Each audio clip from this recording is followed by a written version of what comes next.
Hello, good morning, सुप्रभात। आशा करते हैं जहाँ भी ये मेरा छुटकू सा परिवार है बहुत ही कुशल मंगल में है। तो आप सभी का स्वागत करती हूँ मैं संजलि भारद्वाज अपने इस छोटे से परिवार के साथ। आशा करते हैं कि अपने आप जीवन में आप बहुत आगे बढ़ रहे होंगे, कुछ ना कुछ अच्छा लेकर चल रहे होंगे। तो बस ऐसे ही अपने जीवन को खुशहाल बनाते रहिए, आसपास लोगों को भी खुशी देते रहिए ताकि आपका जीवन और ज़्यादा सुख में हो। तो जैसा कि आप देख सकते हैं कि सुबह के 5:30 बज चुके हैं और मैं बिल्कुल ही फ्रेश हो चुकी हूँ, नहा धोकर बिल्कुल रेडी हो गई हूँ। अब मैं जो मेरी सुबह का काम है पूजा पाठ का वो मेरा शुरू हो चुका है। तो मैं बाहर की पूजा कर रही हूँ। अब धीरे धीरे मैं अंदर जाऊँगी भवन में। यहाँ मेरे साक्षात भगवान बैठे हैं, देवी देवता बैठे हैं। बहुत ज़्यादा अच्छा लगता है जब सुबह सुबह उठते ही इनके दर्शन होते हैं। और आपको मैं बात बताऊं तो सच में मैं किसी की भी शक्ल नहीं देखती। पहले उठते ही मेरा नहाना धोना काम रहता है, फिर उसके बाद ही मैं इनके दर्शन करती हूँ। बहुत सबसे पहला मेरा दर्शन है ना इन्हीं के होते हैं, इस बात की मुझे बहुत बड़ी खुशी है। तो आप देख सकते हैं बिल्कुल सच में ये मेरे लिए साक्षात बैठे हैं। मैं इन्हें कभी नहीं समझती कि ये मेरे लिए मूर्ति हैं, ये हमारे लिए साक्षात भगवान हैं। बहुत तन मन से इनकी पूजा पाठ हमारा पूरा परिवार करता है। और आशा यही है कि जो भी मेरा परिवार देख रहा है ना वो भी भरोसा ज़रूर करते होंगे कि सच में सुबह उठने से पहले ही अपना ये मन बना लिया करें कि सबसे पहले मुझे भगवान की पूजा करनी है, उसके लिए पहले नहाना है। बहुत ज़्यादा दिन जो है ना आपका बहुत ज़्यादा मंगल में जाए, बहुत ही सुख में जाएगा। ये आप ज़रूर आजमा कर देखिए। अगर आपकी भी आदत है लेट नहाने की तो प्लीज़ अगर आप बिल्कुल चाहते हैं, अपने मन को शांति चाहते हैं, अपना जीवन सुखमय चाहते हैं तो ये कार्य ज़रूर किया करें। तो देख सकते हैं कि मैं अभी तैयार भी नहीं हुई थी, लेकिन सबसे पहला मेरा यही काम होता है कि बाहर जाकर नहाकर और फिर उसके बाद भगवान की पूजा करके फिर अंदर आना है। फिर उसके बाद ही मैं अपना आपको देखती हूँ शीशे में, मैं अपनी शक्ल भी नहीं देखती हूँ। अब जैसा कि मैं तैयार हो चुकी हूँ और अब 6 बज चुके हैं तो मैं फटाक से अब जाती हूँ, चाय बनाती हूँ और थोड़ी सब्जियाँ निकाल लेती हूँ जब तक ये थोड़ी गर्म होंगी, क्योंकि बहुत ज़्यादा ठंडी हो जाती हैं फ्रिज में रखे रखे तो ये ना जल्दी से हाथ में आती नहीं है, बहुत ज़्यादा ठंड लगती है हाथों में।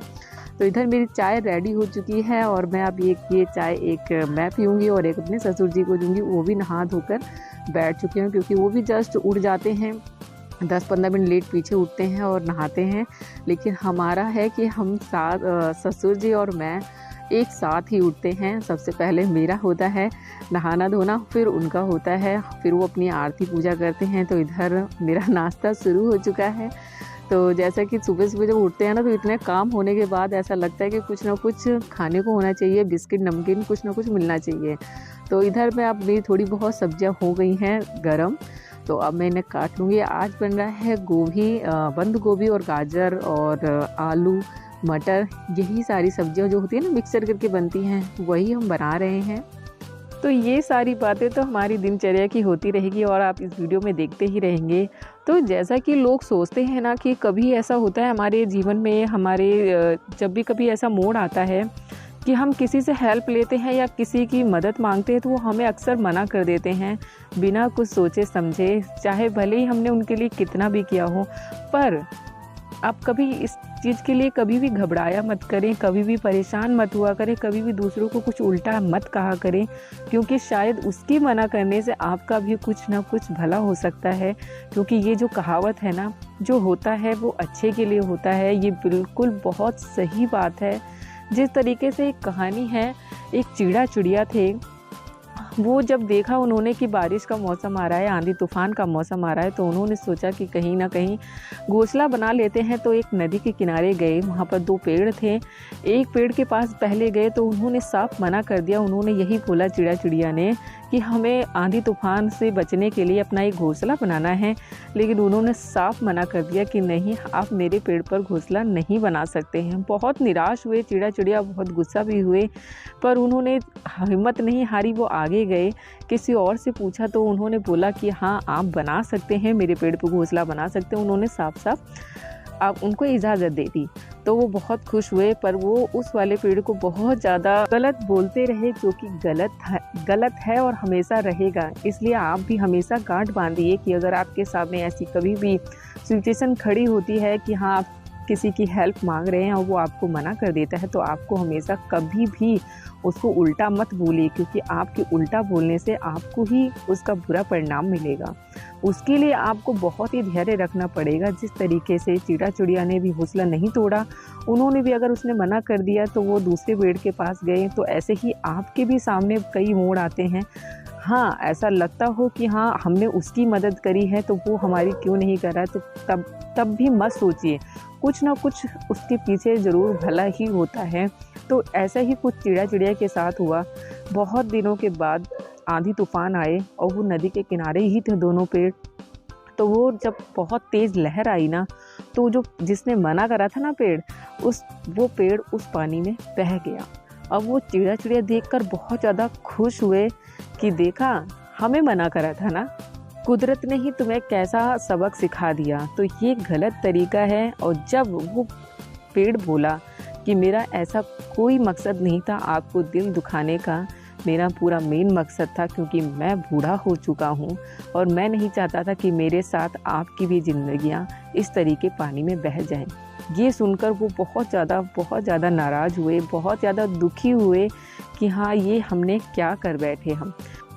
हम बिना सोचे समझे उस पेड़ के बारे में इतना कुछ बोल डाले और हम बिल्कुल ही अब पाप के भोगी बन चुके हैं, क्योंकि हमें नहीं पता था कि हम इस तरीके से उनके साथ करेंगे और उनके बारे में इतना गलत बोलेंगे। ये हमारे साथ बहुत बुरा हुआ। तो हमेशा हमें यही सोचना चाहिए कि जो होता है ना वो अच्छे के लिए होता है।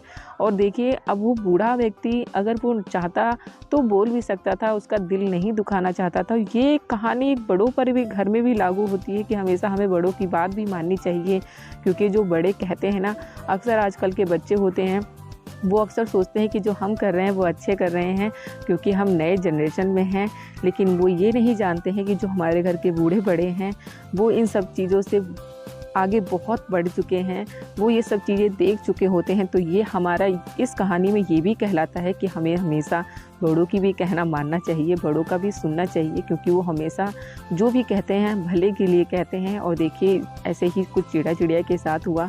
वो नहीं जानते थे कि वो उन्होंने क्यों मना करा है, लेकिन उन्होंने जब ये देखा ना कि हाँ, कोई बड़ा बूढ़ा हमसे इस तरीके से बोला है तो ज़रूर कोई ना कोई राज होगा, कोई ना कोई बात होगी। लेकिन आज की जनरेशन ये नहीं सोचती है। आज उन्हें लगता है कि उनके माँ बाप ही दुश्मन हैं, उनके बड़े उनके दुश्मन हैं। आज उन्हें ये लगता है कि हमसे बड़ा कोई भी नहीं है। तो ये बहुत ज़्यादा गलत बातें हैं। ये हम इस कहानी से हमें बहुत ज़्यादा शिक्षा मिल रही है कि हमेशा हमें बड़ों की माननी चाहिए, और कभी भी कोई हमें मना कर दे तो उसका हमें कभी बुरा नहीं मानना चाहिए। हमें ऐसा यही सोचना चाहिए कि हाँ, शायद जो हुआ है वो अच्छे के लिए हुआ है, आगे चलकर कुछ ना कुछ हमें अच्छा ही मिलेगा। तो ये बहुत ही अच्छी कहानी थी। आई होप आपको अच्छी लगी हो। तो जैसा कि आप देख सकते हैं कि अब हो चुकी है शाम, तो शाम के झाड़ू लगना स्टार्ट हो गया है। बेड वेड सब बिल्कुल साफ़ कर दिया है और बाहर भी चौक में झाड़ू लगा रही हूँ, क्योंकि बहुत ज़्यादा धूल मिट्टी उड़ती है। और बिल्कुल ये सामने का जो आंगन है ना वो खुला पड़ा है, तो यहाँ से धूल मिट्टी पूरे दिन उड़ती रहती है। और अभी तो सर्दी है तो थोड़ा बहुत कम लग रहा है धूल मिट्टी, गर्मी में तो बहुत ज़्यादा हालत ख़राब हो जाती है, मिट्टी ही साफ़ करते रहो। तो ये हमारे साथ एक प्यारा सा मिट्टू, बहुत ही प्यारा है। ये हमें कोई दे गया था मंदिर में, तो वो पता नहीं उनको ऐसा क्यों लगा कि इसके आने से हमारा कुछ गलत हो रहा है, तो उन्होंने बोला कि आप ही इसे मंदिर में रखो। तो हमें भी बहुत प्यारा लगा, तो हमने इसको रख लिया है। अभी ये बहुत छोटा है, अभी बच्चा ही है, तो इसके साथ बहुत अच्छा लगता है खेलने में। बहुत ही क्यूट सा है ये, हर जगह घूमता रहता है। बहुत ज़्यादा खुशी होती है इसको देखकर, और बहुत ही प्यारा है। अब तो थोड़ा थोड़ा बोलता भी है, मिट्ठू मिट्ठू बोलता है।